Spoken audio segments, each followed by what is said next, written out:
Hello and welcome to Scrapbooking Station. In this video I've got lots of projects. So large cards, small cards, large scrapbook pages, and smaller scrapbook pages. The one thing they have in common is they're all going to be using strip dies. So I've got 3 that I'm going to be working with. I'm going to get started right away, so let's put the camera over my shoulder. I'm going to begin with strip dies that cut a one piece. So that means it's going to come all the way across. And this is the strip die. I think it's called Leaves number 2 or Vine number 2. And I got this from, this is Sizzix die. And of course you're going to need all the cutting platforms. And the first thing I did was cut a template. And I haven't punched out all the holes. The significant ones I'm going to save. And I'm going to show you why in a little bit. So I've got a 6 by 12 because that's what's going to fit into my big shot. Now I want to position this because the first thing I'm going to do is not actually use this interior piece, which is what most strip dies are designed to cut, but the exterior. I want to make an edge border with these leaves and this vine. So I can position it because the right side of my page, I'm going to have a title. It's going to have a nice edge, and then I want to use the left side for the companion page. So let me take this through my big shot. I'm going to position it. I don't want it centered for sure because I want the 2 pages to be a little asymmetrical. Bookends, but not quite even Steven. Okay, I'll be the first to admit that was not my best roll, but that's something to consider since I used a 1/6" width. That is about what's going to fit. And since I went askew, it's going to be okay. I'm going to snap this out. And I'm going to save these larger innies because I'm going to need them. And then I'm going to take the outsides to my ironing board. So the first thing I'm going to need to do is clip this off. And come along this edge because I know this is the edge I'm going to want.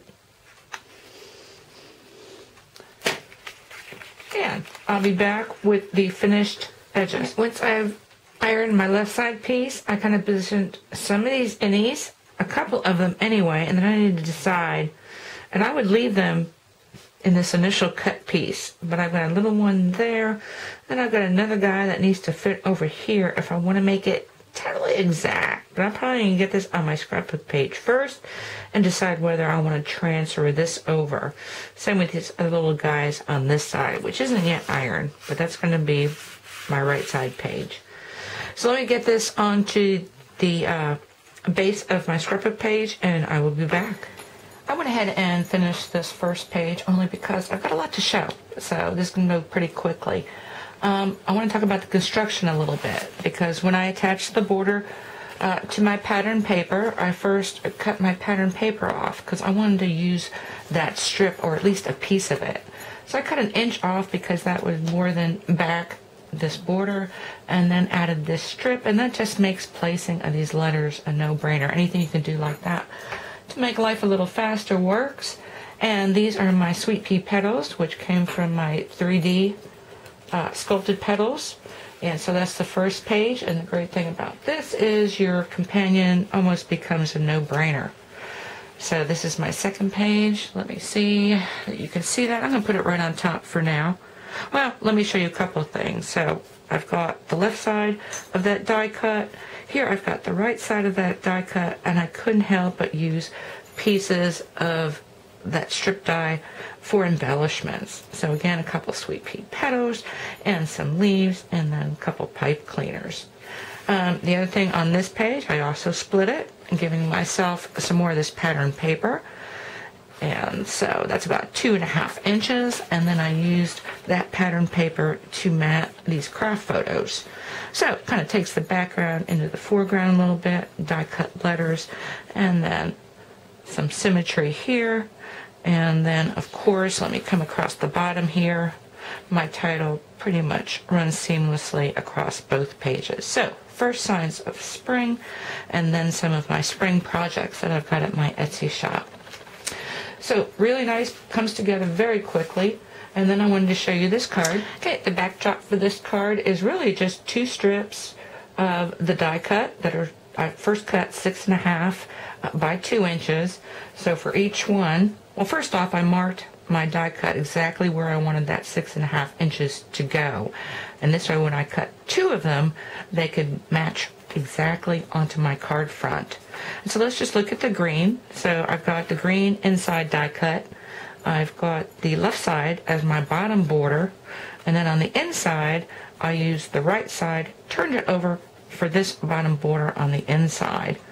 And then looking at the pattern paper, used one side for the top, the inlay on the bottom, and then extended the inside of my card.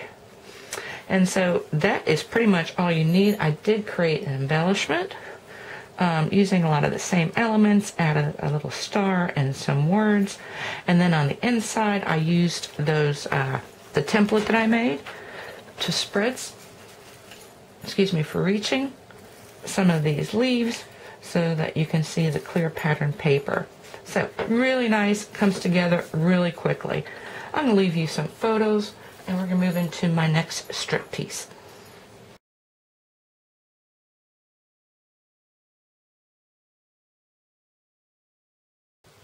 For this next design, I'm going to use a strip die from Jim Holtz. This is Alterations, and this is called a washer border. But I'm not going to use it for a border, I'm going to use it for a background. And I'm going to use it in two ways. But the first thing I'm going to do is go ahead and cut myself another template. And I want to design around this template. And I didn't mean to suggest that you needed to use a 12-inch piece of paper. This is just computer cardstock, which I put diagonally across here to go ahead and get my template. Since working in 6x6, I wanted to figure out which is the most productive way for me to use this. Initially, I was going to go to end, but then I would have to go ahead and cut 4 strips of this after making my template. I kind of figured that out. And so I decided I can get 2 almost 5.5-inch strips off of this and still have room to curve these edges. So I went ahead and cut that out of my pattern paper. And this is what it looks like. Actually, this is 4 strips, and I had a leftover piece, which I am definitely going to use. So 4 strips, curved off the edges, and attached them in the back with some Scotch tape. And that's actually intended to be on the scrapbook page. So then I took the companion page on this side, and while I have this, I don't want to have to make another one if I don't have to. I use that as a template and just rolled it with my brayer.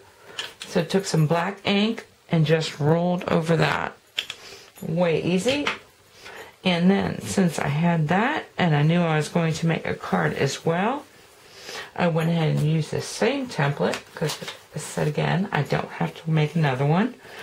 And I positioned it here and rolled it with some black ink. And this is a panel on the front of my card. And then on the inside, I positioned it here and here and rolled some pool party on there. And then the rest of this is really just cleaning my brayer. So I just took the impressions, kind of stay on that brayer piece, and it makes a really nice look. So I'm going to finish that as well. So this is pretty much how I wanted the 2-page layout to go. You don't really need to add a whole bunch. So a place for some journaling, a place to match your photos. I'm using pattern paper from Stampin' Up. This is Flashback. And so I just kind of bordered that with the outies of this strip die. And I did more with that on my card. And also added some ribbons. So I've got the same coordinating colors. I've got some mats. And I punched some tags in my 3 colors, which are red, the vanilla, and the black. And then I'm going to go ahead and send along some of these dazzle circles. So they're in black and in red. And I'm going to leave you with this photograph because there's plenty of ways that you can use these. Of course, these pattern papers are double-sided. So let me just dump that. So if you want to do something with this side, let me go ahead and dump this as well. If you want to use plain vanilla. Anyway, plenty of things to choose from. And then key on this yellow if you wanted to. Okay, we're going to take a look at the finished card, and I'll be back. So I finished up my card with just a panel, which I stamped with Happy Birthday, and then I just had a scrap of black. And so whatever length it was, I cut it in half and put it to the edge and put that all together. And then on the inside, just another stamped salutation on top. And then since I was rolling and doing a little bit of a grunge thing, I just took some of this ink and rolled it. Now, if you're wondering how I did that, if you can imagine, I used an embossing folder. Ha ha. So anyway, kind of a little sneak peek. I've got a magic stamp here. We're going to use embossing folders. It's going to be part of my creative challenges, which I hope to get started on next week. Anyway, let me move on to my last strip die, one-piece strip die, and this is called Flowers. Really versatile. I'm going to use it for a cover-up design. I'm going to show you what that means in a second. But this is a great one for actually individual little flowers or packaging, in this case a belly band on this little mini box. So I'll be back in a second.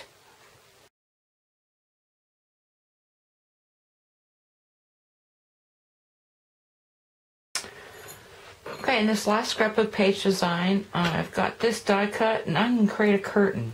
And so all I've done is taken the green in this very busy pattern. So this busy pattern has 4 colors in it: the green, the yellow, the orange, and the blue, and then white as a basic color. And this is from Just Add Cake. And so what I've done is I'm going to create this curtain with strips of this.